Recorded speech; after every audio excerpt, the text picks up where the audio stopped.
नमस्कार, मी पंजाब डक। आज आहे 30 मे 2025। मी जात आहे धुळ्याकडे। हे पारोळा रोड आहे आणि या ठिकाणून म्हणजे हे जळगाव जिल्हा आणि धुळे जिल्ह्याची बॉर्डरवर आहे आणि या ठिकाणून आपल्या महाराष्ट्रातल्या शेतकऱ्याला अंदाज देणार आहे।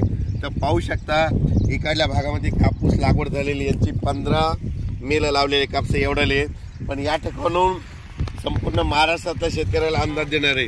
राज्यातल्या सर्व शेतकऱ्याला एक आनंदाची बातमी, इतका पाऊस पडला, मग आता उघडणार कधी?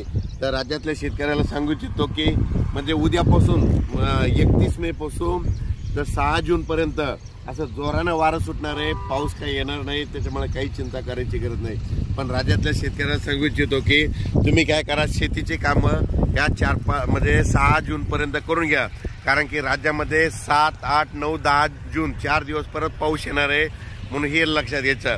आणि ते 7, 8, 9, 10चा पाऊस भाग बदलत पडणार आहे, म्हणून हे अंदाज लक्षात घ्यायचा। पण राज्यात मात्र 6 जून पर्यंत हवामान कोरडं राहणार आहे, पाऊस काय येणार नाही, त्याच्यामुळे काही चिंता करायची गरज नाही।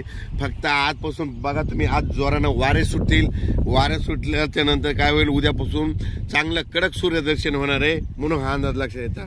पण राज्यात काय झालं, इतका पाऊस पडला, आणखीन जवळपास 8-8, 10 दिवस वापसा होत नाही। पण माझी विनंती, ज्यांचं रान जसं तयार होईल तसं तुम्ही तयार करा, कारण की राज्यामध्ये 7, 8, 9, 10 जूनला परत थोडा पाऊस येणार आहे, म्हणून हा अंदाज लक्षात घ्यायचा।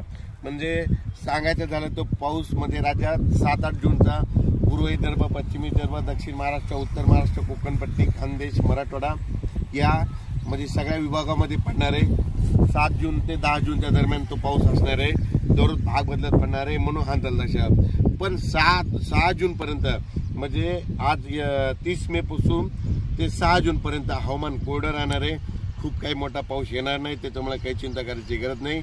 अचानक वातावरण बदललं की ती निश्चित दिला जाईल। धन्यवाद।